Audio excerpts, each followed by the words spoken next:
Have you finished those errands?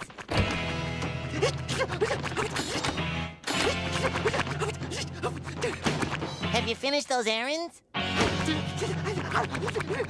you finished those errands? Have you finished those errands? Have you finished those errands? Have you finished those errands? Have you finished those errands? Have you finished those errands? Have you finished?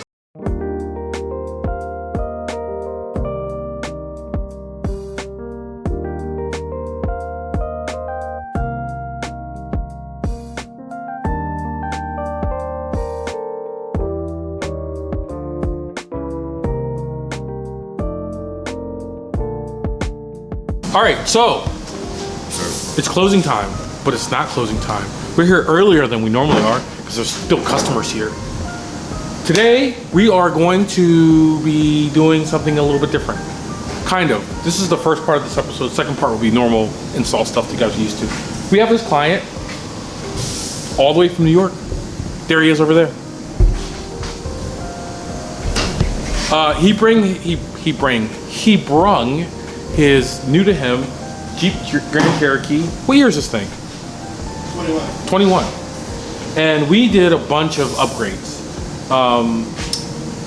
Some of them are not normal car audio upgrades because he saw Andy's son in their Volvo when it was on tour, and I think he said upstate New York. He went and traveled to go visit and see the car. Why don't you tell your story? Come over and tell your story. He doesn't want to tell his story. Okay. He's like, no, I don't want to tell my story. Anyway, so he saw that car. He liked the equipment, and what he was doing now is just getting a mini version of that system. It's not even mini because this thing's got a lot of audio in it. I'll go over what it has. I'll start with the center channel.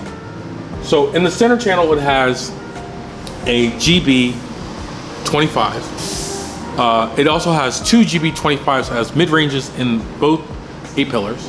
It's got GB10 in both sail panels and GB60s in both doors. That's not it. In the back doors, we have GS60s.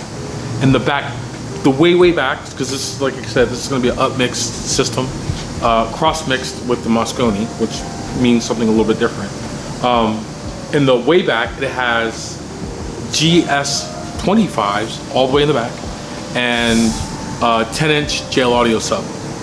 Now, we're at the point right now where we're going to deliver the car to the client, but we're going to go through and we're going to RTA, and I'm going to explain a few things right now. This is the front stage of this car. The front stage of this car right now is what you would call super duper bright. Typically, what you want is you want your tweeter to be a little bit lower than your mid-range. So the first thing we're going to do right now is we're going to get this front stage a little bit wrangled in so he can drive home and not like ear bleeding, you know, whatever. But on his next come around, this next go around, he's going to be utilizing the Barney. We're going to use Barney in this application, and we'll go over that when we do that as well. So I'm going to start doing the RTA stuff now. All right, so real quick, we're just going to go over a couple features that this radio does, because this car had a very tech-savvy factory installed unit. Now, utilizing Maestro RR, what we were able to do is keep some of the vehicle information in the screen. Like right now we have the two front doors open. Gary just opened the rear door. We have vehicle voltage. We have tire pressure all the way around, and we know that the engine is okay. There's no check engine lights, nothing like that.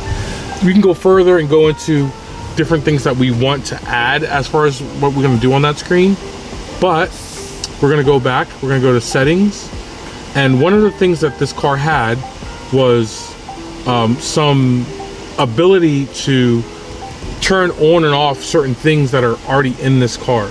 So some of the vehicle features, the cluster, some safety stuff, the lighting, we can go in and we can adjust all those different parts of the car in this screen. This car also had the ability to adjust the suspension through the factory radio. So now we're able to go into this actual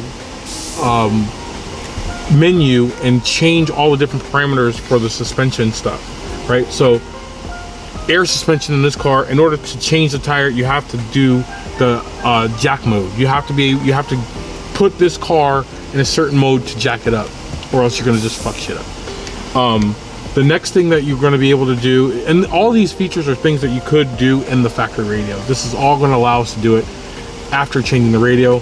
Shout out to Sony for making such a badass radio. Now, if you are familiar with my cars, you'll know that in my prized S2000 that we call Rainbow, and Gary will put a picture of it right here. With a third place?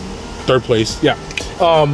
And it will only have a certain Sony radio in it. It's called the RSX GS9. The RSX GS9 is a discontinued radio that they made for a few years that has top of the line sound quality stuff.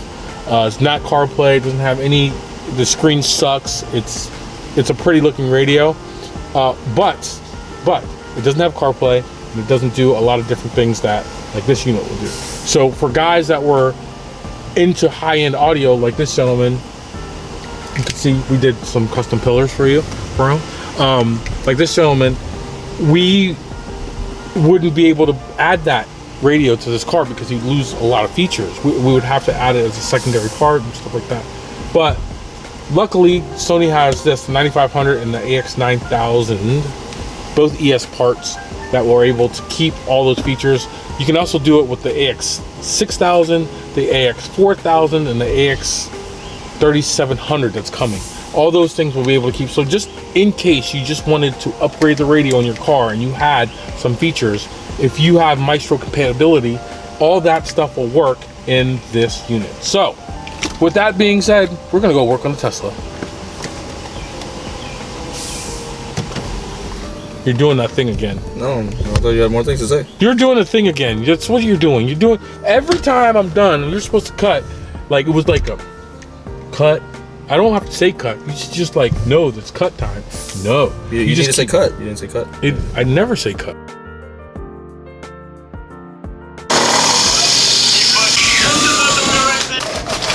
A bag of screws. So these are nut certs that are going to go into our deal. Just need to make sure that these. I'm waiting for it to break up and then break it up.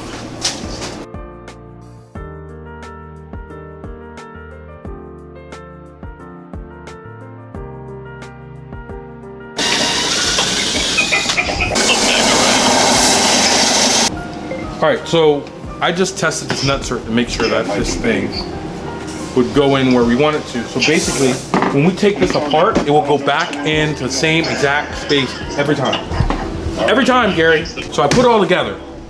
And what we have, well, I'm missing these because I ran out of the nut certs that we have, but I'll get some tomorrow. Basically now this thing will assemble only one way. You get what I'm saying?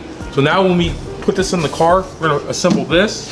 We'll put some nut certs into this. So this whole shooting match will go in the car one way, and we don't have to worry about not having the right, what's the word I'm looking for? Not having the right mounting if we ever have to take it apart. It all will go all the way back together in one way. So now what I'm gonna do is I'm gonna build the front piece. I'll build the front piece for this, okay? I'll build the side pieces so that we can start to make our transformation. What's the word I'm looking for, Gary? I don't know. You said not transformation, like it will go from here to there. So basically, we'll have that, and then we're gonna center this middle section here, and we'll put some pieces of PVC here so we can actually mount these guys to the side as well. So everything will have a mounting point. Does that make sense? Yeah. So when we take this all apart, if anyone ever has to take it all apart, it's got mucho mounting points. So everything will have a landing spot. So we don't have to worry.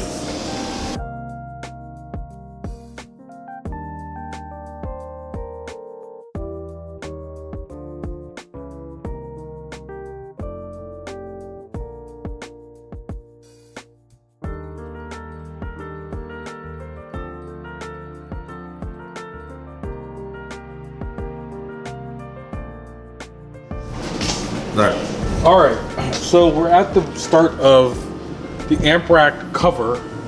As you can see, it's curved, but you can't see the amp rack. a couple processes here, and one of them is taking these pieces that kind of conform to that back piece and gluing all these fuckers together. So it's gonna be kind of a process of gluing, putting one on, gluing, put another one on, gluing, gluing, and then I'm gonna run a bead of Bondo over the top just to kind of further the glue.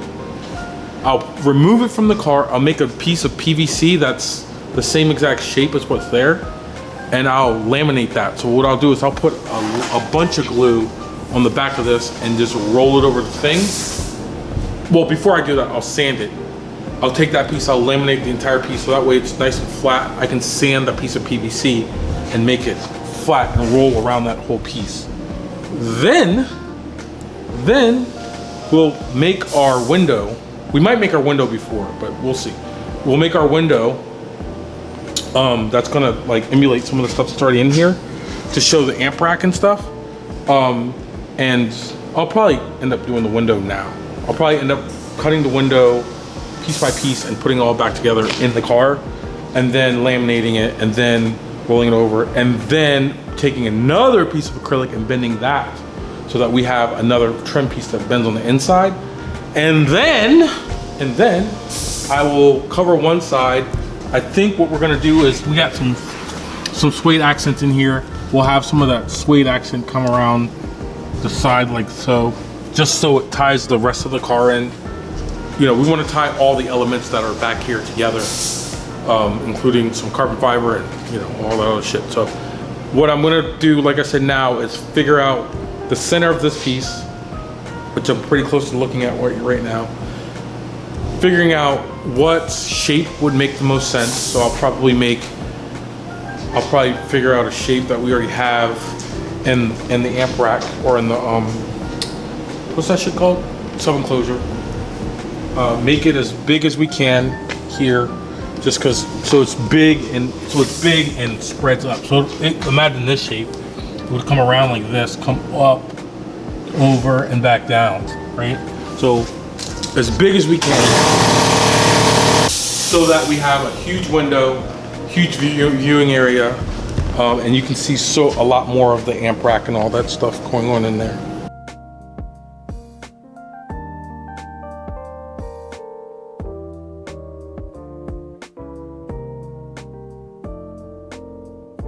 Really? Yeah. Okay. All right, so we got a good night's work in. I made a whole bunch of these slats and I glued them together. I started to put some Bondo in between so they can kind of link up. The next step is I need to remove this as complete as I possibly can so that I can then shape all of this and then laminate it. I was gonna remember how we talked earlier about putting the opening in? I'm gonna put the opening in after the fact. I think it's gonna be easier for me to put the opening in with another piece of PVC that's bent wider, and so I can bend the PVC onto the part after I machine it on the router perfectly. And then I can make the inside piece that goes inside with it. I can bend that piece of hard acrylic to make the other pieces that are gonna be made. So making big progress here, thank God. This car is been here for a long time, but I want this customer, like I've said so many times, to have badass rides. He's been so patient. It's going to be fucking ridiculous. Goodbye. Back on. All right, so I got a little bit of balls, guys. I got some balls and I pulled it out. I didn't want to pull it out, but I'm gonna pull it out and I'm going to